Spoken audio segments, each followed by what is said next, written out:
আমরা প্রত্যেকে যেহেতু এই রাজ্যের অধিবাসী, এই কারণের জন্য আপনারা আপনাদের জনপ্রতিনিধিকে বিধানসভায় পাঠান ভোটের মাধ্যমে। আপনারা যে ভোট দেন, আপনারা সাধারণ মানুষ, তাতে একজন সবজি বিক্রেতা আছেন, রিক্সা চালক আছেন, ভ্যান চালকও আছেন, একজন সরকারি চাকুরে আছেন, ব্যক্তিগতভাবে বুদ্ধিজীবীর কাজ করেন এরকম মানুষজন, উকিল, ডাক্তার, মুক্তার এরাও রয়েছেন। এখন এই মানুষেরা একজন বিধায়ককে নির্বাচন করে বিধানসভায় পাঠাচ্ছেন কেন? সংখ্যাগরিষ্ঠ ভোটে। তার পরিষ্কার ইকুয়েশন হচ্ছে আপনার এলাকার জনস্বার্থে যে সমস্ত অনুন্নয়নগুলো হয়েছে সেই ক্ষেত্রে নতুন করে উন্নয়নের বার্তা দিতে, যাতে তিনি আপনাদের রিপ্রেজেন্টেটিভ হয়ে বিধানসভায় গিয়ে সেই বক্তব্যগুলো আলোচনা করেন। কোথাও জল নেই, কোথাও আলো নেই, কোথাও স্বাস্থ্য কেন্দ্রের অবস্থা খারাপ, কোথাও স্কুল নেই, আরও নানাবিধ সমস্যা একটা বিধানসভায় থাকতে পারে। এবং সেটা আজকে ডেফিনেটলি আমাদের সঙ্গে আজকের অনুষ্ঠানে একজন বিধায়ক সাহেব রয়েছেন, তার থেকে আমরা বিস্তারিত জানতে পারবো যে মানুষ কী কী কাজের জন্য নির্বাচন করেন। এবং একটা নির্বাচন করতে গেলে ধরে নিন মোটামুটিভাবে 4টে রাজনৈতিক দল লড়াই করে। এই 4টে রাজনৈতিক দল এবং নির্বাচন কমিশনের যে খরচের পরিমাণ, সেটাও প্রায় 15 থেকে 20 কোটি টাকা খরচা হয়। 15 থেকে 20 কোটি টাকা একটা বিধানসভায় খরচা হয় ইলেকশন প্রসিডিওরে। কেন? কারণ ওই এলাকার একজন জনপ্রতিনিধি যিনি বিধানসভায় ওই এলাকার প্রতিনিধিত্ব করবেন, এটা একেবারে বাস্তব, সহজ সরল সমীকরণ। কিন্তু সম্প্রতি গত 2-3 দিন যে বিধানসভার ছবি দেখতে পাওয়া যাচ্ছে, তাতে উন্নয়নের কথা বা বাজেট নিয়ে, এটা কারণ বাজেটের দ্বিতীয় সেশন হচ্ছে, তার আলোচনা তো হয়নি, বরঞ্চ তুমুল তর্ক তরজা। অন্যদিকে বিরোধী দলনেতার জীবন সংশয় নিয়ে প্রশ্ন তুললেন আরেক বিজেপি বিধায়ক শঙ্কর ঘোষ। ছেঁড়া কাগজ নিয়ে যাওয়া হলো, প্রতিবাদ জানানো হলো। একটাই কথা বিজেপি বিধায়করা বলছেন যে গণতন্ত্রে প্রতিদিন প্রতিনিয়ত কণ্ঠরোধ করা হচ্ছে, কিচ্ছু বলতে দেওয়া হচ্ছে না বিধানসভার মধ্যে। অর্থাৎ সরকার, শাসক দল পরিচালন করছে সরকারকে, তারা তাদের মতন করে বিধানসভা ভবন চালাচ্ছেন, এই হচ্ছে অভিযোগ। একদম পরিষ্কার হচ্ছে এই অভিযোগ। আজকে কালো পাঞ্জাবি পরে, কালো পোশাক পরে বিজেপি বিধায়করা প্রতিবাদ জানান। যদিও মমতা বন্দ্যোপাধ্যায় বলছেন যেভাবে সংখ্যালঘু তাস খেলা হচ্ছে তার ফল ভুগতে হবে বিধায়কদের। তাদের আসনের গুরুত্ব সম্পর্কে সতর্ক বার্তা দিয়েছেন মমতা বন্দ্যোপাধ্যায় এবং শুভেন্দু অধিকারী বিরোধী দলনেতা। তাকে মমতা বন্দ্যোপাধ্যায় বলেছেন যে এই বিষয়ে সতর্ক থাকতে, কারণ যে গেম প্ল্যান আপনি খেলছেন তাতে ভালো হবে না, ভালো ফল হবে না। ঠিক এই জায়গায় দাঁড়িয়ে আজকের অনুষ্ঠান। তবে সংখ্যালঘু বিধায়করা ক্ষমতায় জিতে আসলে চ্যাংদোলা করে বাইরে ফেলে দেব, এই বক্তব্যে কিন্তু তুমুল তরজা শুরু হয়েছে। একেবারে প্রথমেই দেখাবো কি বলেছেন বিরোধী দলনেতা। তার পাল্টা মন্তব্য উঠে এসছে হুমায়ুন কবির, ভারতপুরের বিধায়ক, এবং অন্যদিকে ফিরহাদ হাকিম, তারাও মন্তব্য করেছেন। কি বলেছেন আগে শুনে নিন। বিমান ব্যানার্জিকে, মমতা ব্যানার্জিকে হারাবো, আর ওদের দলের যে কটা মুসলমান এমএলএ জিতে আসবে, বিজেপি সরকারে আসবে, চ্যাংদোলা করে তুলে রাস্তায় ফেলবো, এই রাস্তায় ফেলবো, এই রাস্তায় ফেলবো, 10 মাস পরে এই রাস্তায় ফেলবো। যে শুভেন্দু অধিকারীর ওই ভয় দেখানোতে, চমকানো ধমকানোতে হুমায়ুন কবিরের মতো লোক কোনোদিন ভয় পাবে না। উনি একাই হিন্দু নন, মমতা ব্যানার্জিরা হিন্দু না, অভিষেক ব্যানার্জি হিন্দু না। উনি যখন মুসলিমদের এখানে পার্সোনাল অ্যাটাক করছে, তো ওনাকে আমরা ছেড়ে দেবো? ঠুসে দেওয়া, ঠুসে, উনি তো আচার মারবো বলেছেন, আমি ঠুসে দেবো হুমায়ুন কবির বস্তু। মুসলিমদের এইভাবে অপমান করছেন বা চ্যালেঞ্জ করছেন, আমি হুমায়ুন কবির একজন মুসলিম বিধায়ক হিসাবে চ্যালেঞ্জ করছি আপনাকে। আপনি 72 ঘন্টার মধ্যেই কথা প্রত্যাহার না করলে এবং মুসলিম এমএলএদের কাছে ক্ষমা না চান, এই 42 জন এমএলএ আপনাকেই বিধানসভার ভেতরে আপনার যে ঘর, সেই ঘরের বাইরে আপনাকে আমরা বুঝে নেব। আপনি পারলে 66 জন নিয়ে আমার মোকাবেলা করবেন। আপনি হয় প্রত্যাহার করুন এই কথা, তা না হলে আপনি কত বড় হিন্দু হয়েছেন, আর আমরাও মুসলমান, কারো কাছে কোনো দিন আত্মসমর্পণ করেনি। আপনি এখানে পবিত্র বিধানসভায় 42 জন এমএলএর সঙ্গে লড়বেন, আপনাকে চ্যালেঞ্জ দেওয়া থাকলো। আমি হুমায়ুন কবির নেতৃত্ব দিয়ে বোঝাপড়া করব, দেখি আপনি কতটা কেন্দ্রীয় ফোর্স নিয়ে আমাদের মোকাবেলা করতে পারেন। हमें कोई नहीं हरा सकता। ममता बनर्जी, विमान बनर्जी दूर, अब बीजेपी अपने आप को यहाँ पर और 2-4 मिल गया तो अलग बात है, नहीं तो बीजेपी अब खत्म होने वाला है बंगाल से। दूसरा है, हम इलेक्टेड एमएलए जो जाते हैं, किसी का बाप का क्षमता नहीं है जो हमको असेंबली से उठा के बाहर फेंक दे, क्योंकि इलेक्टेड बाय द पीपल। और इंडियन कॉन्स्टिट्यूशन इंसान को ये हक देता है जो अपना एमएलए चुनने के लिए, और एमएलए को इंसान के बात करने के लिए, आवाम के बात करने के लिए, पब्लिक के बात करने के लिए, असेंबली में खड़ा होने के लिए। ये सब जो बात कर रहे हैं ये है डिविजनल पॉलिटिक्स। डिवीजन करके हिंदू मुसलमान करते हैं, बंगाल में ये नहीं होता है। আমরা আজকে আলোচনায় যাব, যারা রয়েছেন আমাদের সঙ্গে আমি পরিচয় করিয়ে দিই। আজকের প্যানেলে স্বপন মজুমদার, বনগাঁ দক্ষিণ বিধানসভার বিধায়ক আমাদের সঙ্গে রয়েছেন। স্বপনদাকে স্বাগত জানাবো আজকের অনুষ্ঠানে। অন্যদিকে আলোচনার জন্য রাজনৈতিক নেতা, তৃণমূল পন্থায় বিশ্বাসী দেবব্রত বাবু আমাদের সঙ্গে রয়েছেন। দেবব্রত বাবুকে স্বাগত। পাশাপাশি সুভাষিস ভট্টাচার্য, জাতীয় কংগ্রেস মুখপাত্র আমাদের সঙ্গে রয়েছেন। আমি স্বপনদাকে দিয়ে শুরু করতে চাইব। স্বপনদা, এই যে পরিস্থিতি দেখা যাচ্ছে, একদিকে জনস্বার্থে যে আলোচনাগুলো হওয়ার দরকার বিধানসভায় হচ্ছে না, কিন্তু পাশাপাশি আপনারা বলছেন যে জনস্বার্থের আলোচনার জায়গাটাই সরকার পক্ষ রাখছে না, বা মানে শাসক দল রাখছে না, তারা এমনভাবে আপনাদের কণ্ঠরোধ করছে, সেটা মারাত্মক। কিন্তু এই যে ভোটে জিতে আপনারা ক্ষমতায় আসার একটা সম্ভাবনার কথা 26-এ বলছেন, সেখানে কিন্তু পরিষ্কার হিন্দু মুসলিম তাস, মানে অন্ততপক্ষে এই বক্তব্যে মানে শুভেন্দু অধিকারী বলছেন যে মুসলিম বিধায়কদের ধরে চ্যাংদোলা করে রাস্তায় ছুড়ে ফেলে দেবেন।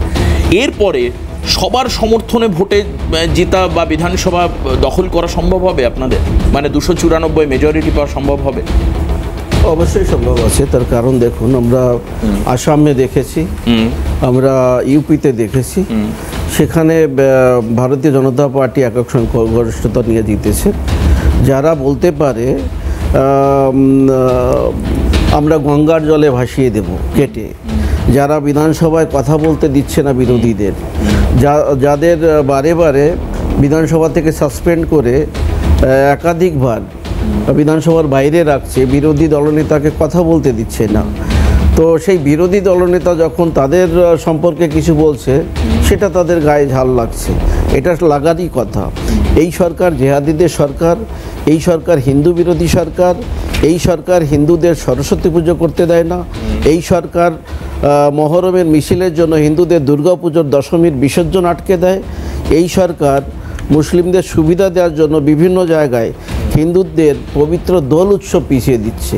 এই সরকার আর মুসলিম তোষণ করতে করতে বাংলাকে, বাংলা সংস্কারকে এমন একটা জায়গায় নিয়ে গিয়েছে, বাংলার মানুষ অতিষ্ঠ। তাই বাংলার হিন্দুরা এখন জেগেছে, বাংলার হিন্দুরাই বিজেপিকে ক্ষমতায় আনবে 2026-এ। এ নিয়ে কোনো আমাদের দ্বিধা নেই। না, কিন্তু এটা তো গেল শাসক তোষণ। আমি বলছি যে মানুষটা হয়তো স্বাধীনতার পরবর্তী সময়ে, এটা অভিযোগ, যে অভিযোগ না, হয়তো সবাই স্বীকার করবেন যে দ্বিজাতি তত্ত্বের ভিত্তিতে ভাগ হয় দেশ, এবং এরপরে কিছু মুসলিম তারা ভারতকে ভালোবেসে ভারতে থেকে যায়। এই ধরুন অ্যারাউন্ড 1947-এর পরে তাদের সংখ্যাটা ছিল। সম্প্রতি অনুপ্রবেশের ঘটনা ঘটছে, সেটা অন্য বিষয়। কিন্তু তারা যে ভারতপ্রেমী নয়, বা পশ্চিমবঙ্গ প্রেমী নয়, বা বিজেপি প্রেমী নয়, আপনারা এই স্পেসিফিকেশনটা করছেন কীভাবে? দেখুন, ভারতীয় জনতা পার্টি ক্ষমতায় আসার পরে অটল বিহারী বাজপেয়ী যখন ছিলেন, আব্দুল কালামজিকে রাষ্ট্রপতি বানিয়েছিলেন। আমরা মোহাম্মদ শামিকে তাকে সমর্থন করি, তাকে বিশ্বাস করি। আমরা যে ভারত মাতা কি জয় বলে তাকে বিশ্বাস করি। ভারতের উন্নয়নের জন্য, ভারতের সার্বভৌমত্ব রক্ষা করার জন্য যে মোহামেডান ভাইরা আছে, তাদের জন্য আমাদের কোনো আপত্তি নেই। আমারও অনেক ফ্রেন্ডস আছে, আমরাও আমাদের এলাকায় মুসলিম ভোট পাই। তার মানে এই নয় যে আমরা 35% আছি, আর কয়েক পার্সেন্ট হলে আমরা বুঝে নেব, আমরা গঙ্গার জলে ভাসিয়ে দেব। তাদের মতন জেহাদিদের উদ্ধত মুসলিম পছন্দ, একদম একদম উদ্ধত মুসলিম, এই জেহাদি বা পাকিস্তানি মদতদাতা যে মুসলিমরা আছে, তাদের আমরা পছন্দ করছি না। আমরা ইদানিং দেখলাম যাদবপুরে আজাদ কাশ্মীর, যারা কাশ্মীর মাগে আজাদি, তারা কোথাকার লোক হতে পারে, কোথাকার সমর্থন হতে পারে? সেই পাকিস্তানের কাফের বা রাজাকারদের এই বাংলায় বা এই ভারতবর্ষে ঠাঁই হতে পারে না। বাংলায় বা ভারতবর্ষে যারা ভারতপ্রেমী হিন্দু আছে, তারাও আমাদের ভাই, তাদের নিয়ে আমাদের কোনো সমস্যা নেই। দেবব্রত দা, দেখুন, শুরুটা করছি মাননীয় নরেন্দ্র মোদীকে। দেখুন, যেরম ঝাড় তার তো সেরম বাঁশ হবেই না, কিন্তু বিধানসভা আপনারা বলতে দেবেন না, বারবার বলছি তো, প্রিভিলেজ আনা হবে। বলছি, সব একজন বলছি, সব বিরোধী বলছি। দলনেতাকে কোনো জায়গা তাকে 8বার 9বার করে সাসপেন্ড করা হবে, গুরুত্ব অভিযোগ- এবং এর মধ্যে মনোজ ওরাও, শঙ্কর ঘোষকে আপনারা মার্শাল ডেকে বার করে, মানে যেগুলো অভিযোগ, ওনারা অভিযোগগুলো উত্তর পরিষ্কার দিচ্ছি। বলছেন। অভিযোগগুলো এটা একদম বাস্তব যে অভিযোগ। যে অভিযোগ, আমি প্রত্যক্ষদর্শী। দেখুন, মাননীয় নরেন্দ্র মোদী লোকসভায় বিরোধী দলনেতা মাননীয় রাহুল গান্ধীকে বলছেন, সোনিয়া গান্ধীকে বলছেন জার্সি গরু আর তার হাইব্রিড বাচ্চা। ঠিকই আছে, যেরকম ঝাড় সেরকম বাঁশ। মাননীয় শুভেন্দু অধিকারী, অপোজিশন লিডার, মাননীয় রাহুল গান্ধী সম্পর্কে কী ভাষা ইউজ করেছেন আমি এখানে বলতে পারছি না। তারপরও তিনি বলছেন এথিক্সের পার্ট ভুলে গিয়ে, নির্দিষ্ট এথিক্স নিশ্চয়ই পড়ার যখন বিধায়ক হন সেটা সবাই জানে, আমিও জানি, আপনি জানেন, সাধারণ মানুষও জানে, যে এথিক্সের পার্ট পড়া নয়, সেই পার্ট থেকে ভুলে গিয়ে উনি বলছেন নির্দিষ্ট কিছু মানুষের ভোটে উনি নাকি জিতে এসছেন এবং নির্দিষ্ট কিছু গোষ্ঠীর মানুষকে তারা নাকি ছুঁড়ে ফেলে দেবেন। নিশ্চয়ই এই রাজনীতিতে কুকথা কোনো মানুষই সমর্থন করে না। আর না, মানে শুধু এটা কুকথা নয়, আমি স্পেসিফিক্যালি বলছি দুটো ধর্মের মধ্যে একটা দেখুন, কমিউনাল ফুটেজকে যদি কেউ শোনে তার কানে লাগবে। কমিউনাল ফুটেজকে বিজেপি বেঁচে আছে, এটা সবাই জানে। আর শুভেন্দু অধিকারী নিজেকে হিন্দুত্বের পোস্টার বয় তৈরি করার চেষ্টা করছেন, জানে। আর উনি কত বড় বিপ্লবী সেটা 98 সালে যখন তৃণমূল কংগ্রেস তৈরি হয়েছিল তখন কিন্তু উনি যোগ দেননি ওই কন্টাই লোকসভা কেন্দ্রে। না, কিন্তু আমি স্ট্যাটিস্টিক্স আসার আগে বলছি, কিন্তু এই যে হুমায়ুন কবির, তিনি তো বাস্তব, এটা কিছুক্ষণ আগে স্বপনদা বললেন, উনি বলেছেন কেটে গঙ্গার জলে ভাসিয়ে দেবেন। ওই তো স্বপনদা এটাও বললেন, জিহাদি সরকার। উনি বলছেন আরজি কর ইস্যুতে আঙুল তুললে আঙুল ভেঙে দেবেন, এগুলো তো ঘটেছে ঘটনা। এই যে উনি বলছেন এই উদ্ধত মুসলিমদের উনি পছন্দ করেন, সে তিনি বিধায়ক হন, সংশোধন যাই হোক না কেন। উনি মুখ্যমন্ত্রীকে কি ভাষায় আক্রমণ করছেন? কারা? মাননীয় শুভেন্দু অধিকারী বলছে, উনি বলছে জিহাদি সরকার।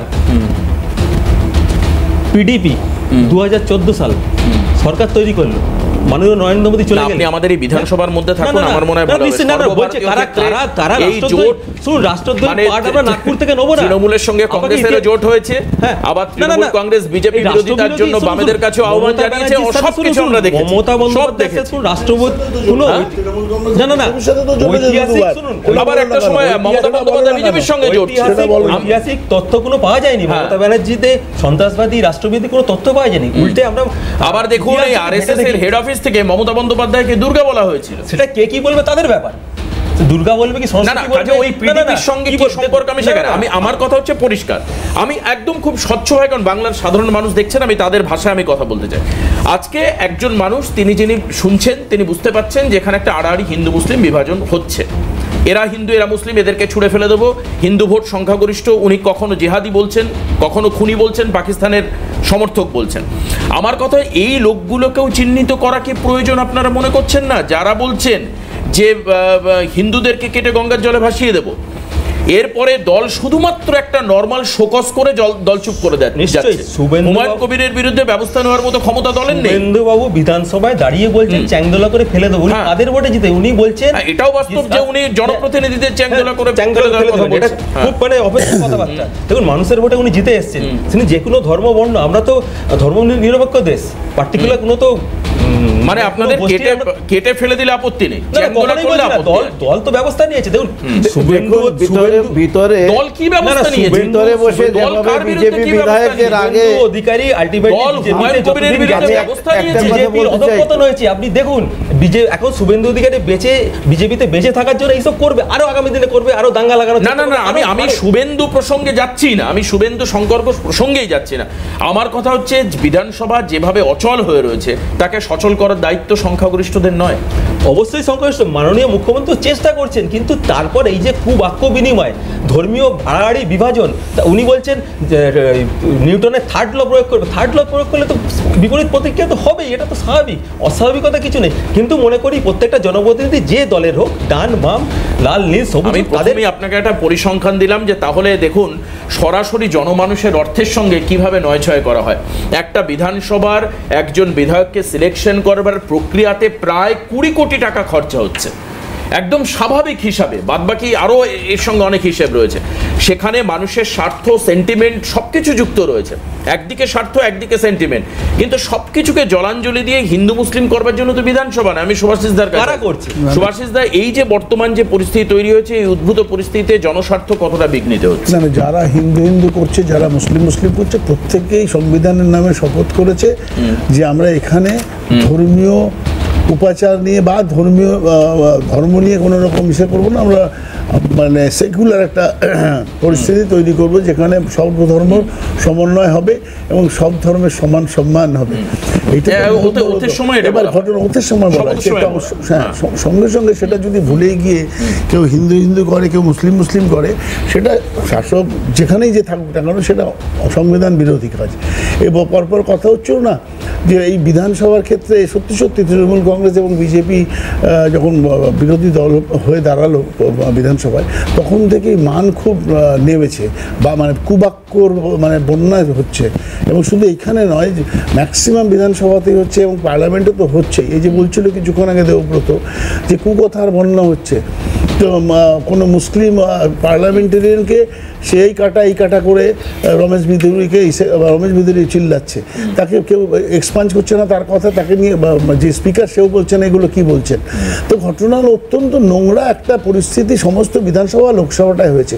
এই যে বলছিল না যে এখানে তাড়িয়ে দিয়েছে বা মার্শাল দিয়ে বার করে দিয়েছে, একদিনে অম্বেলে 163 জনকে বার করে দিয়েছে পার্লামেন্ট থেকে, শুধু সরকার বিরোধী একটা বিলের বিরোধিতা করেছিল এবং আদানি নিয়ে প্রশ্ন করেছিল। ফলে কি হয়েছে, এই তানাশাহী বা এটা স্বৈরাচারী ফেস, তার মানে আপনি বলতে যাচ্ছেন যা রাজ্য হচ্ছে তাই কেন্দ্র হচ্ছে, কেন্দ্রটা দেখে রাজ্য শিখছে অথবা রাজ্যটা দেখে কেন্দ্র। পরপর বলছি, কারণ 98 সালে যখন তৃণমূল কংগ্রেস তৈরি হয় তখন এর ডিএনএ বিজেপির ডিএনএ তৃণমূল বহন করে এসছে। 98 সালে যখন অটল বিহারী বাজপেয়ী, আজ উনি বলছিলেন যে সেই জন্য কালচার মোটামুটি এক, চরিত্র চাল চরিত্র চেহারা এক। উনি বলছিলেন আব্দুল কালাম আজাদকে উনি এসে করেছিলেন, কেবলকে ওনারা প্রেসিডেন্ট করেছিলেন ভারতবর্ষের। সেই সময় মাইনরিটি গভর্নমেন্ট, স্টেটগুলোতে বিজেপি ছিল না, তা কাদের ভোটে এসছে? কংগ্রেস সাপোর্ট করেছিল বা অন্যান্য আঞ্চলিক দলগুলো আব্দুল কালাম আজাদকে সাপোর্ট করেছিল, করাতে তার সে প্রেসিডেন্ট হতে পেরেছে। এমন নয় বিজেপি করে নিয়েছিল, কারণ সেখানে লোকসভাতেও মাইনরিটি ছিল, রাজ্যের বিভিন্ন রাজ্যের বিধানসভাতেও মাইনরিটি ছিল বিজেপি। এবার ঘটনা যেটা হচ্ছে, আমি বলে নেই সবকা সাথ সবকা বিকাশের কথা আপনারা বলেন, পার্লামেন্টে একটা মুসলিম এমপির কথা বলুন, রাজ্যসভায় মুসলিম একটা এমপির কথা বলুন যে আপনারা তৈরি করেছেন, যে আপনি বলছেন সবকা সাথ সবকা বিকাশ। আপনি বলুন জল জমিন জঙ্গলের অধিকার দলিতদের কাছ থেকে নিয়ে নিয়েছেন আদানি আম্বানিকে দেবেন বলে, তারপরে আপনারা বলছেন হিন্দুরা যেন এক হয় মুসলমানকে আটকানোর জন্য। যে দলিতের জমি কাটছেন আপনারা, কেড়ে নিলেন আপনারা ল করে, সেই দলিতদের আপনারা বোঝাচ্ছেন হিন্দু ভোটের সময় হিন্দু হও, তারপরে তোমাদের উপর অত্যাচার চলবে। আপনি বলুন তো এইভাবে হিন্দু হিন্দু করার থেকে দেশে কি লাভ হয়েছে বলুন তো? যে কটা দেশ পৃথিবীতে আপনি দেখাবেন যে মানে ধর্ম নিয়ে এগিয়েছে, তারা সব কটা ডুবেছে। ভারতবর্ষ আজকে অর্থনৈতিকভাবে পিছিয়েছে, ভারতবর্ষ সামাজিকভাবে পেছোচ্ছে, ভারতবর্ষে বেকার হু হু করে বাড়ছে, ভারতবর্ষের মুদ্রাস্ফীতি হচ্ছে হু হু করে, ভারতবর্ষের বাইরে অপমান হচ্ছে ভারতবর্ষের প্রধানমন্ত্রী। ভারতবর্ষের ক্রিকেটাররা যখন বাইরের মাঠে দুর্ধর্ষ খেলছে, তখন আমাদের প্রধানমন্ত্রী বাইরের বিভিন্ন মানে রাষ্ট্রপ্রধানদের সুইং বলে এগেনস্টে আউটে বোল্ড হয়ে বাড়ি ফিরছেন এবং কুৎসিত কথাবার্তা বলছেন, সেগুলো নিয়ে হাসছেন প্রধানমন্ত্রী। দলনেতা যেভাবে ধর্ম তুলে সেই বিধায়কদের চান্দোলা করে বার করে দেওয়া হবে যে ধরনের কথা বলেছেন, এটা অত্যন্ত অপরাধমূলক বিবৃতি। ধর্মীয় ভেদাভেদ বিজেপি তারা বাংলার রাজনীতিতে ঠেক পাচ্ছে না, বাংলার মানুষের কাছে প্রত্যাখ্যাত, সেই কারণে এগুলো করছে। আরো বেশি করে এটা হলদিয়ার বিধায়ক বিজেপি ছেড়ে তৃণমূলে আসার পর দিশারা হয়ে এর থেকে নজর ঘোরাতে ইচ্ছাকৃতভাবে উত্তেজনাপ্রবণ সাম্প্রদায়িক বীজ ঢালা বিতর্ক তৈরি করে নজর ঘোরাবার একটা ব্যর্থ চেষ্টা। হলদিয়ার ধাক্কা জোরসা ধাক্কা ধীরে সে লাগে।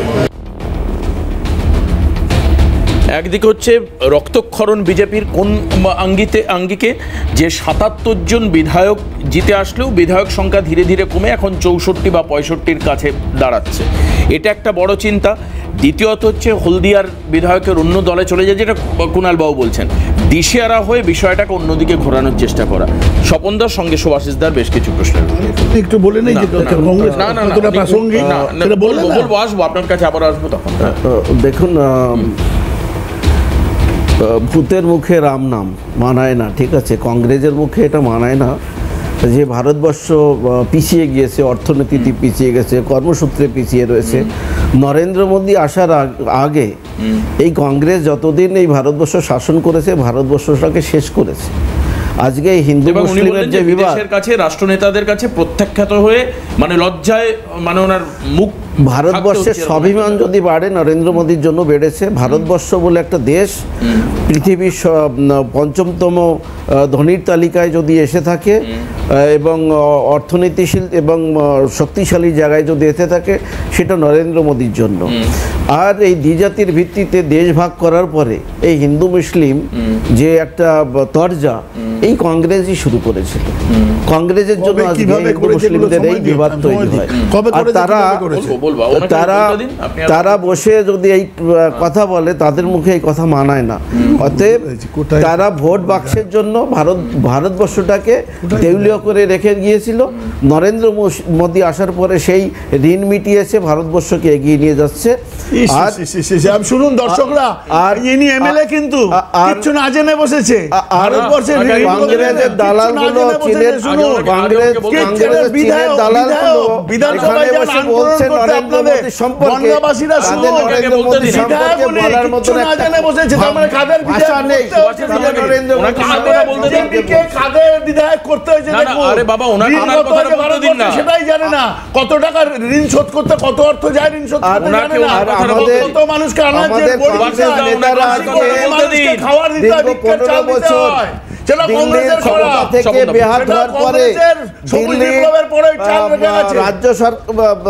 দিল্লির ক্ষমতা থেকে যাওয়ার পরে তারা পাগল হয়ে গিয়েছে। বাংলায় একটা বিধায়ক নেই, বাংলা নিয়ে কথা নেই। তাই তৃণমূল, কংগ্রেস, সিপিএম সবাই এখন ভাই ভাই। বিজেপির বিরুদ্ধে সবাই একসঙ্গে লড়াই করছি, করে কোনো লাভ হবে না। বাংলার মানুষ জেগেছে।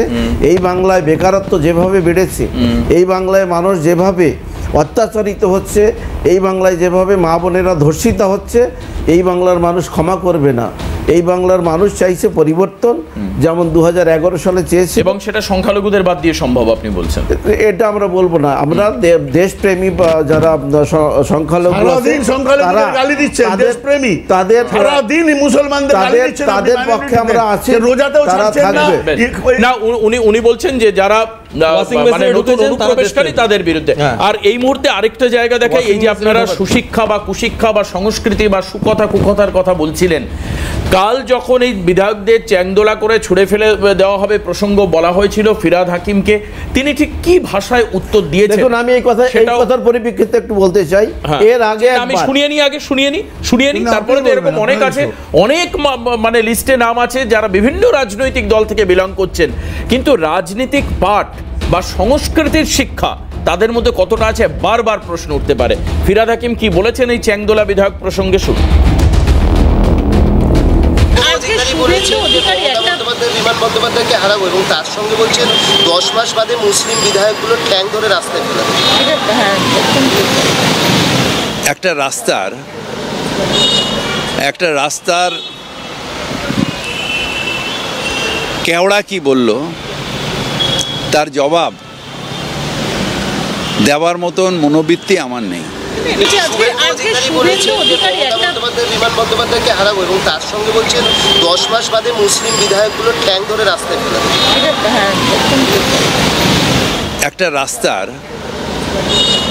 একটা রাস্তার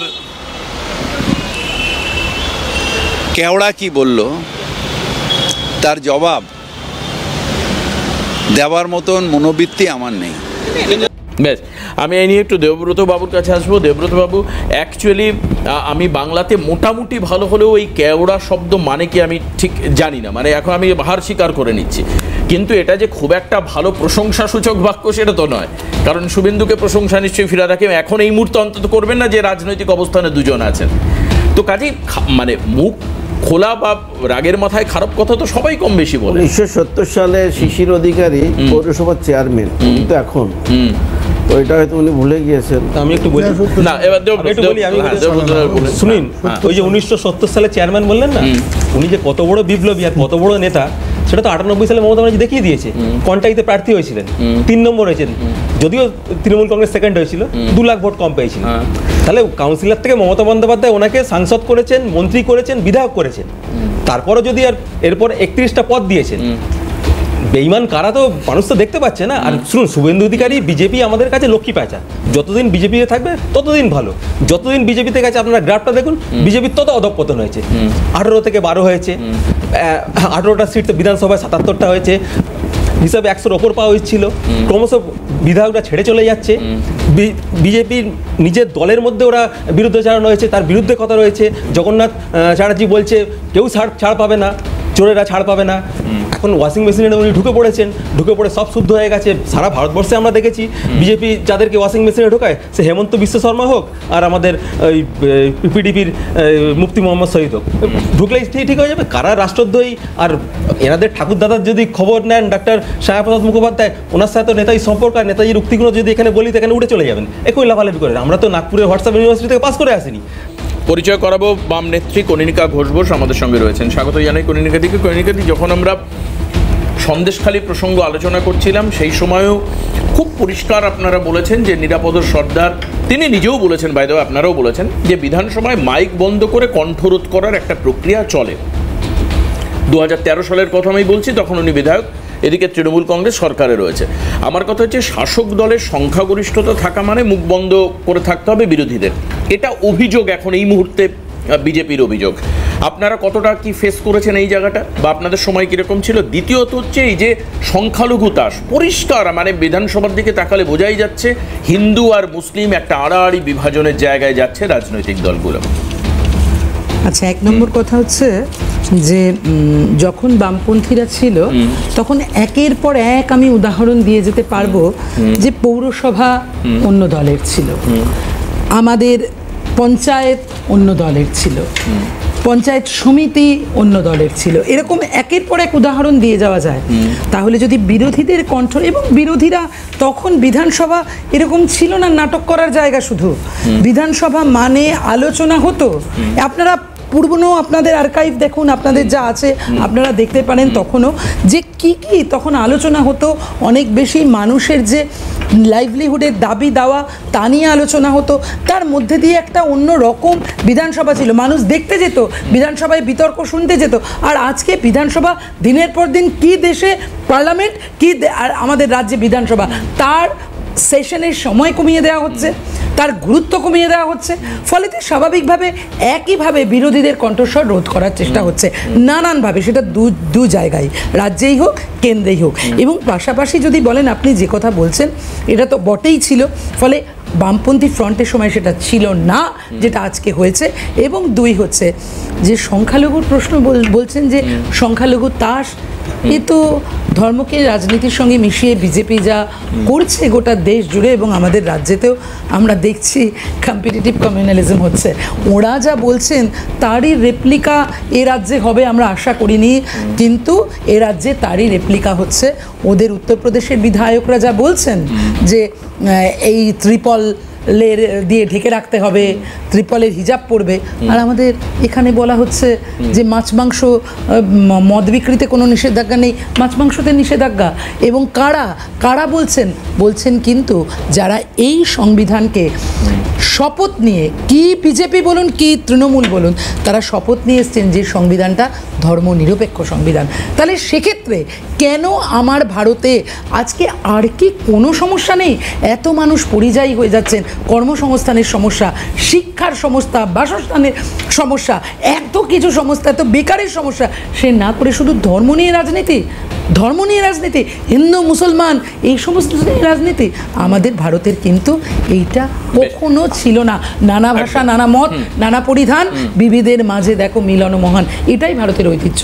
সেটাতে যদি কেউ আজকে অন্যরকম কিছু করতে চান, মানুষ কখনো। আচ্ছা, এই ক্ষেত্রে আমি একটু পরিষ্কার করে দিই, বিজেপি বলছেন যে বর্তমানে বিভিন্ন সীমান্তবর্তী এলাকার ডেমোগ্রাফি পাল্টাচ্ছে, এক। দ্বিতীয়ত অভিযোগ হচ্ছে জাতীয় নিরাপত্তা বিঘ্নিত হচ্ছে।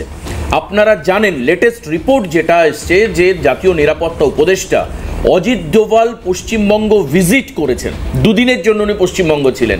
সীমান্তবর্তী এলাকায় অনুপ্রবেশের জন্য সীমান্তবর্তী এলাকায় ক্রাইম বাড়ছে। দেখুন, এগুলো কিন্তু ধর্মের নিরিখে আমি বলছি না, কিন্তু আপনি যদি ধর্মের ধাঁচায় ফেলেন তাহলে দেখবেন যে দত্তপুকুরের যেটা মুন্ডু কেটে খুন করা হলো গাইঘাটা, স্বপনদারা খুব ভালো বলতে পারবেন কারণ ওনার ওই কাছাকাছি এলাকা, সেখানে দেখা যাচ্ছে সেই হজরত লস্কর এবং জলিল তার বাড়ি হচ্ছে সাতক্ষীরায়, বাংলাদেশের, মানে সহজ অনুপ্রবেশ, সহজ ক্রাইম কমিট করা এবং তারপরে এসকেপ করে যাওয়া। এই যে জায়গাগুলো, জাতীয় নিরাপত্তা যেখানে যেখানে বিঘ্নিত হচ্ছে, আমি কমিউনাল পলিটিক্সের কথা বলছি না, বিজেপি হয়তো তার ধাঁচাটা অন্যরকম হিন্দুত্ববাদী খাঁচায় আটকাতে চাইছে, কিন্তু এটাও বাস্তব যে এই যে ভোটারের সংখ্যা বৃদ্ধি, এটা কনিনিকাদিরা স্ক্রুটিনি করেন বাড়ি বাড়ি গিয়ে। বিকাশ দা একটা ইন্টারভিউতে বলেছিলেন যে আমাদের সময় আমরা করতাম বাড়ি বাড়ি স্ক্রুটিনি করা, ইন্ডিভিজুয়াল পরিবারের সবাইকে চেনা। রাজারহাট নিউ টাউনে জাতীয় ক্ষেত্রে কনিনিকাদি জানবেন বা সবাই এখানে জানবেন, সুভাষিস দ্বারা, স্বপন দ্বারা, দেবব্রত দ্বারা, যে সর্বভারতীয় ক্ষেত্রে ভোট পার্সেন্টেজ 8.69% বেড়েছে। সেখানে রাজারহাট নিউ টাউন এলাকা, মানে যার মধ্যে ভাঙড় এবং এক্সটেন্ডেড ওই অঞ্চল, সেখানে প্রায় 20%-এর মতো ভোট বেড়েছে। কসবা এলাকা যেখানে 15%-এর উপর ভোট বেড়েছে। চমকে যাবেন, কয়েকদিন আগে সিএনএর রিপোর্টার গিয়ে দেখতে পায় যে বারুইপুরে রোহিঙ্গা গ্রাম, আমরা প্যানেলে দেখিয়েছি, সেইখানে ভোট বেড়েছে 16-17%-এর ওপরে। 136টা বিধানসভায় জাতীয় স্তরে ভোটার বৃদ্ধির চাইতেও ভোট বৃদ্ধি পেয়েছে, তার মধ্যে 85%-এর উপরে হচ্ছে মুসলিম অধ্যুষিত জায়গা। এই যে ভোটার বৃদ্ধি পাওয়ার এই ক্ষেত্রে আমি ভোট সংখ্যা বেড়েছে বা মুসলিমরা বেশি ভোট দিচ্ছেন তাতে আমার অ্যালার্জি নেই। আমার অ্যালার্জি হচ্ছে এই সমস্ত মানুষ যে পরিমাণ, আমি যদি ক্রাইম রেকর্ড দেখি তো সেখানে একাধিক ক্ষেত্রে দেখা যাচ্ছে যারা অনুপ্রবেশ করেছে বা যারা রোহিঙ্গা তারা করছে, তারা বম্বে অব্দি চলে যাচ্ছে, চিত্র অভিনেতার বাড়িতে ঢুকে তাকে গলায় বুকে ছুরি মেরে বলছে আমি হচ্ছে বাংলাদেশি। আমার কথা, এই যে ভয়াবহ একটা জাতীয় নিরাপত্তা নিয়ে প্রশ্ন উঠছে, এই জায়গাটা নিয়ে সমস্ত রাজনৈতিক দলগুলো তারা কি ভাবছে, এবং বিধানসভায় এই ধরনের পরিস্থিতি তো আরো বেশি মদত পাবে এরা, কারণ রাজনৈতিক দলগুলোর মধ্যেই কোনো ইউনিটি নেই, সবাই মানুষ বুঝতে পারছে। সুভাষিস দা অনেকক্ষণ ধরে বলবেন। হ্যাঁ, খুব ইম্পর্টেন্ট কথা তুলেছো তুমি, 2-3টে কথা, সেগুলো না বললেই নয় দর্শকের সামনে। সেটা হলো, এক হলো ভোটার লিস্টে নাম তুলছে ইলেকশন, মানে ন্যাশনাল ইলেকশন কমিশন আছে, যারা ইজিলি বাদ দিতে পারে এই নামগুলো, তারা স্ক্রুটিনি করলেই বেরিয়ে যেতে পারে। এবার তুমি রাজ্যকে যেভাবে দেখছো, কেন্দ্র একই ঘটনা ঘটাচ্ছে। মহারাষ্ট্রের নির্বাচনে 19 থেকে 24 অবধি লোকসভা নির্বাচন হয়েছে, তাতে 33 লক্ষ ভোটার, নতুন ভোটার উঠেছে নাম। এক মিনিট, এক সেকেন্ড, অভিযোগ না, আরে ভাই ভোটার লিস্টে এটা, আরে অভিযোগ নয়, এটা ইলেকশন কমিশন তো বসায় এই কারণে, সিজিআই কে সরিয়ে দিয়ে ইলেকশন কমিশনটা অ্যাবসলিউটলি বিজেপির হাতে করে এইসব করবে বলেই তো জিততে পারছে না। হিন্দু করেও হিন্দুরা ভোট দিচ্ছে না, বলে নেই। আর 6 মাসের মধ্যে বলে নেই, আপনি বলবেন, আপনার সময় বলবেন, আমি না জেনে না পড়ে আসিনি। সেটা হলো যে 19 থেকে 24 অব্দি যে স্প্যানটা 5 বছরে, তাতে 33 লক্ষ মহারাষ্ট্রে ভোট বাড়লো, যেই কিনা বিজেপি পর্যদস্ত হলো লোকসভা নির্বাচনে। এক মিনিট, এক সেকেন্ড, বলে নেই, বলো তুমি প্রশ্ন রাখো, আমি বলে নেই। তারপরে 6 মাস আগে, বিধানসভা নির্বাচনে 6 মাস আগে 43 লক্ষ ভোট বাড়লো, এবং একটা প্রেমিসেসে 72,000 ভোট বেড়েছে। এক নম্বরে এক প্রেমিসেসে 72,000, সেই বাড়ি খুঁজে পাইনি, কিন্তু 72,000 ভোট। আমি বলে দিচ্ছি, অবশ্যই আনন্যাচারাল, এ বিষয়ে আমার কোনো সন্দেহ নেই। এবং তুমি বললে জাতীয় নিরাপত্তা, এর সঙ্গে জাতীয় নিরাপত্তা জড়িত তুমি বললে, তাহলে তুমি আমাকে বলো, পুলওয়ামা কাণ্ডের পর পুলওয়ামা কাণ্ডের কেন তদন্ত হলো না? কেন, কে কে জড়িত, কারা কারা জড়িত, কোন দেশ জড়িত, কেন বললো না? কেন তদন্ত আটকে গেল? আমাকে বলো, এত বড় ঘটনা হলো কি করে থেমে গেল? আজকে রাজ্যপাল, প্রাক্তন রাজ্যপাল বলছেন যে এখানের মধ্যে নরেন্দ্র মোদী জড়িত। কারণ নরেন্দ্র এটা নির্বাচনের আগে এটা করেছে যাতে হিন্দু মুসলমান ডিভিশন তৈরি হয় এবং ভোট বাক্সে তার প্রতিফলন ঘটে, সেই জন্য করেছে। পাকিস্তানের সঙ্গে তো, পাকিস্তানের সাথে এই ঘটনাটা ঘটলে, পাকিস্তান মানে মুসলিমরা ভারতবর্ষকে টর্চার করছে এবং বিধ্বংসী কাণ্ড করাচ্ছে, তাহলে পরে হিন্দুরা এক হও। কিন্তু সত্যি সত্যি হিন্দুরা এক হচ্ছে না। 15 বছরের দেখে ইলেকশন কমিশনকে হাতে নিতে হয়েছে, নাহলে মানুষ ভোট দিচ্ছে না। না, আমি স্বপনদার কাছে, স্বপনদা, হিন্দু মুসলিম ইস্যুকে রাখা মানে দুটো কমিউনিটির মধ্যে আরো বেশি বিরোধ তৈরি করে দেয়, একদম পরিষ্কার। জাতীয় নিরাপত্তা থাকলে অনেক সেফ জায়গা এখানে। আমার কথাই যে পুলওয়ামা প্রসঙ্গ উনি তুললেন, যে পুলওয়ামায় কি হয়েছিল, সেক্ষেত্রে পাকিস্তানকে পাল্টা জবাব দেওয়া হয়েছিল। বালাকোটে তদন্ত হলো না, জবাবটা বড় তদন্ত কার কি করে ঢুকলো? একটা রাজ্যপাল বলছে এখানে হেলিকপ্টার দরকার, নাহলে সেনাদের উপর থ্রেট আছে, তারপরেও বাড়াচ্ছে না কেন নির্বাচনের আগে শুধু ফায়দা নেওয়ার জন্য? আমার সুভাষিস দার কাছেও জানার ইচ্ছা, যখন আপনারা জানতে পারছেন যে অত্যন্ত কম সময়ের মধ্যে প্রায় 39 লক্ষ ভোট বেড়েছে, এটা যদি আনন্যাচারাল মনে হয় আপনাদের কাছে, যদি মানে স্ট্যাটিস্টিক্স থাকে, আপনাদের তো সেই ভোট প্রক্রিয়া থেকে কুইট করা উচিত। পশ্চিম বাংলায় ভোট প্রক্রিয়া থেকে গণতান্ত্রিক কোনো ব্যবস্থা থেকে কুইট করা, ওটা কোনো গণতন্ত্র প্রিয় কোনো দল করে না। আমি বলছি পশ্চিম বাংলাতে করছে, তুমি তো বললে যে পশ্চিম বাংলাতে ঘটছে, তাহলে বিজেপি কেন কমাচ্ছে না এখানে? বা আমরা বললেও কাটছে না, কেন কাটছে না? নির্বাচন নির্দেশে আজকে মৃত ভোট এখানে ভোট দিচ্ছে, অথচ সেই নামগুলো ডিলিট করছে না। দেখুন, নিজেদের অক্ষমতা ঢাকার জন্য। এক মিনিট স্বপন, আমি আসবো আপনার কাছে, একটা বিরতি নেব। বিরতির পর আজকে বিধানসভায় মমতা বন্দ্যোপাধ্যায় শুভেন্দুকে যেভাবে আক্রমণ করেছেন, বিজেপি বিধায়কদের কিছু নির্দিষ্ট উপদেশও তিনি দিয়েছেন, অন্যদিকে তার পাল্টাও শুভেন্দু অধিকারী দিয়েছেন। আমি একবার দ্রুত দেখিয়ে নিই, তারপরে অবশ্যই এই আলোচনায় জবাবের জন্য আসবো, সঙ্গে থাকুন। বলছেন ধর্ম নিয়ে যিনি এই কথা বলছেন তাকে একদিন পস্তাতে হবে, শুভেন্দুকে বলছেন মমতা বন্দ্যোপাধ্যায়। দ্বিতীয়ত কি বলছেন মমতা বন্দ্যোপাধ্যায়? তিনি 3 বার দল বদলেছেন, আগে কংগ্রেস করতেন, পরবর্তীতে তৃণমূল, আপনারা জানেন, বর্তমানে তিনি বিজেপি। আর কি বলছেন তিনি? তৃণমূল এসেছিলেন দলটাকে ঘেঁটে দেওয়ার জন্য, অর্থাৎ শুভেন্দুর দলকে ঘেঁটে দেওয়ার জন্য এসেছিলেন, যদিও একাধিক জেলার দায়িত্ব মমতা বন্দ্যোপাধ্যায় শুভেন্দুকে দিয়েছিলেন। এরপর এখন তিনি বিজেপিতে গেছেন। আগামী দিনে দেখবেন ফের কোনো দলে যাওয়ার জন্য রিকোয়েস্ট আসবে, এবং কনিনিকাদি চমকে উঠবেন দেখে যে এখন যে জামাটা পরেছেন সেটা যেন লাল জামায় না পরিণত হয়, অর্থাৎ বামে যাওয়ার সম্ভাবনা রয়েছে শুভেন্দু অধিকারীর। হয়তো বা এইরকম মনে করছেন মমতা বন্দ্যোপাধ্যায়, কারণ এক্সিস্ট করছে একটাই দল যেখানে শুভেন্দু অধিকারী এখনো পর্যন্ত যাননি, 3টে দল আছে, আরেকটাতে উনি যাননি। এবার এই জায়গায় দাঁড়িয়ে পাল্টা শুভেন্দু অধিকারী কি বলছেন দেখুন। ও জানে না 70 সালের চেয়ারম্যান শিশির অধিকারী, ও জানে না 82 এমএলএ শিশির অধিকারী, ও জানে না তৃণমূল তৈরির আগের কাউন্সিলর আমি। গোটা পৃথিবীর ইতিহাসে সবচেয়ে বড় রাজনৈতিক বেঈমানের নাম হচ্ছে মমতা ব্যানার্জি, যে রাজীব গান্ধী আর অটল বিহারী বাজপেয়ীর সঙ্গে বেঈমানি। ওই যেরকম নিজে গিরগিটি একটা, ওকে রাজীব গান্ধী পরিচিত দিয়েছিল যুবনেত্রী করে, রাজীব গান্ধীর সঙ্গে বিশ্বাসঘাতকতা করেছে। 98 সালে কংগ্রেস ঘাড় ধাক্কা মেরেছিল, রাস্তায় ফাউ ফাউ করে ঘুরছিল, অটলজি তাকে শেল্টার দিয়েছে।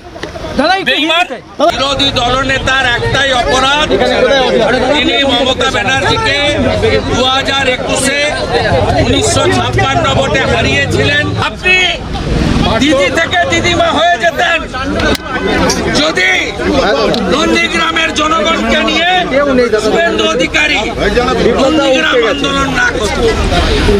আপনি 4 বছর ধরে আপনার হাড়ের যন্ত্রণা ভুলতে পারেন, বড় বড় কথা।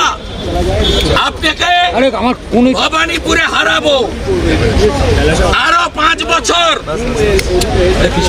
হারার যন্ত্রণা বয়ে বেড়াতে হবে, যেভাবে নন্দীগ্রামে হারার যন্ত্রণায় চিৎকার করছে। যারা মন থেকে লালটাকে ভালোবাসেন, লাল পতাকাকে সম্মান করেন, বামেরা, তাদের কাছেও একটা ভীতির ব্যাপার থাকবে যে কি জানি শুভেন্দু অধিকারী বামে ঢুকছেন কিনা। আর অন্যদিকে দেবব্রত বাবুরাও ভাববেন, এর মানে এটা ওনাদের কাছেও আতঙ্ক থাকবে যে কি জানি নন্দীগ্রামে 1956 ভোট, এবার তো শাসানি ভবানীপুরে এসে হারানো হবে মমতা বন্দ্যোপাধ্যায়কে 26-এর ইলেকশনে। কি স্বপনদা, তাই তো? আমি দেবব্রত বাবুর থেকে একটু জেনে নিই যে এরপরে আপনি কি বলবেন, এবং সেই সঙ্গে রাজনৈতিকভাবে বেইমান উনি বলেছেন কংগ্রেস, রাজীব গান্ধী এবং অটল বিহারী বাজপেয়ী দুজনের সঙ্গে বেইমানি। আমি ইতিহাস খুব একটা নাড়তে চাই না, ইতিহাস আছে, দেখুন আছে বলি। দেখুন, যখন তৃণমূল কংগ্রেস তৈরি হয়েছিল 98 সালে, সামনেই নির্বাচন, 1 মাসের মধ্যে কন্টাই লোকসভা কেন্দ্র প্রার্থী ছিলেন সুধীর গিরি, কনিনিকাদি জানবেন, অখিল গিরি আর শিশির অধিকারী। শিশির অধিকারী সেকেন্ডে, অখিল গিরি নিশ্চয়ই সেকেন্ড হয়েছিলেন, কনিনিকাদিরা জিতেছিলেন প্রায় 2 লক্ষ ভোট কম, 2 লক্ষেরও বেশি। তার মানে কত বড় বিপ্লবী তো ওখানেই তো প্রমাণ হয়ে গেল। তখন উনি তৃণমূলে ছিলেন না, পরে হাওয়া মোড়ক হাওয়া বুঝে তৃণমূলে আসেন, তারপর এমএলএ হয়েছেন, এমপি হয়েছেন, মন্ত্রী হয়েছেন, সারা পরিবারকে নিয়ে সুযোগ সুবিধা নিয়েছেন, 31টা পদ নিয়ে, তারপরে যদি বেইমানের ক্লারিফিকেশন দিতে হয় এটা নিশ্চয়ই পাওয়া যাবে, আর নতুন করে বলার দরকার নেই। আর এই নিজেদের গন্ডগোল না, কোনো গন্ডগোল নেই, উত্তরটা দিলাম। আর গণতন্ত্র আপনি নিজেদের মমতা বন্দ্যোপাধ্যায় দৃষ্টান্ত, মমতা বন্দ্যোপাধ্যায় দৃষ্টান্ত, একটা কংগ্রেস যাকে বার করে দিয়েছিল,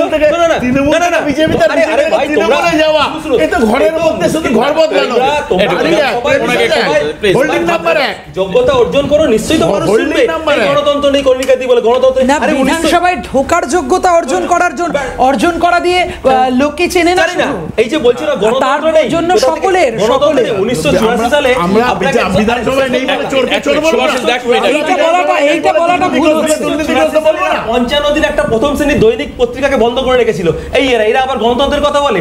আপনাকে যদি কাদের কথা বলছেন আমাকে পরিষ্কার করুন। বামেরা আবার কি সবাই দেখেছে তখন কারা ছিল, কারা মাস্তানি করতো, তারা আবার গণতন্ত্রের কথা বলে। আপনাকে যদি এখানে ইউপিএ ধারা দেওয়া হয় ভালো লাগবে, এরা দিয়েছিল, তারা আবার গণতন্ত্র দেওয়া হয়েছিল, সাংবাদিকদের দেওয়া হয়েছিল।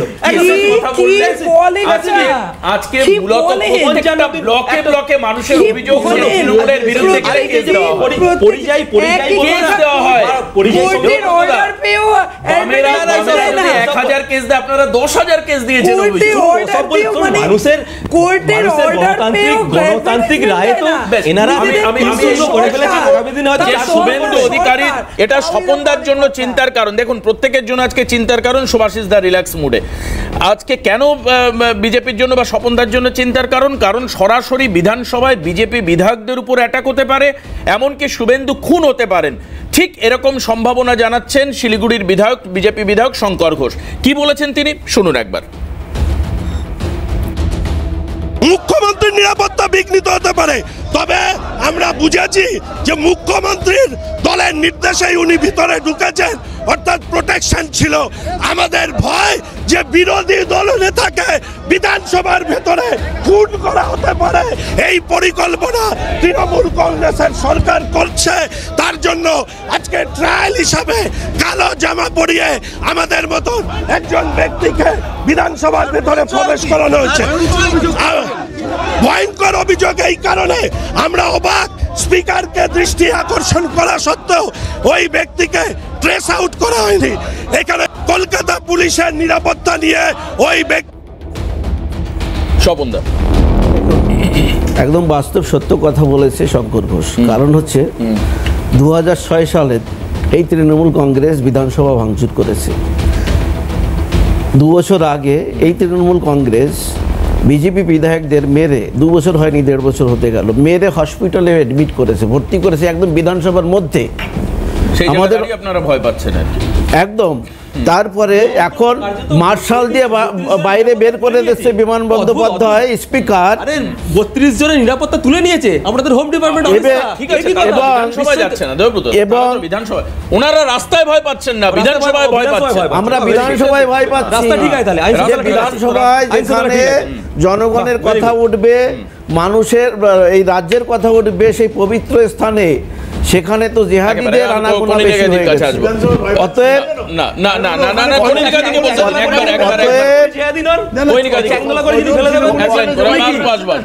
বিধানসভার মধ্যে যদি কাউকে রক্তাক্ত হতে হয়, হসপিটালে অ্যাডমিট হতে একজন বিধায়ককে, সেখানে জিহাদিদের আনাগোনা ছাড়া কি বলতে পারি? আর আমি কংগ্রেস দাদার কথা বলবো, দাদার নামটা আমি জানি না, নিজেদের অক্ষমতা ঢাকার জন্য বালাকোট এবং এটা পারেননি, নরেন্দ্র মোদী করে দেখিয়েছে। বিধানসভায় এই যে খুনোখুনির আতঙ্ক, এই যে স্বপনদা সুভাষিস একটা মিনিট, আরে ওনাকে তো বলতে দেবেন, উনি এমনি রণাঙ্গন, রাজনীতির রণাঙ্গন, গোটা দেশ, গোটা রাজ্য পড়ে রয়েছে। বিধানসভাটা তো আলোচনার জায়গা। বিধানসভা কি মারামারি করার জায়গা? বিধানসভা কি খুনোখুনি করার জায়গা?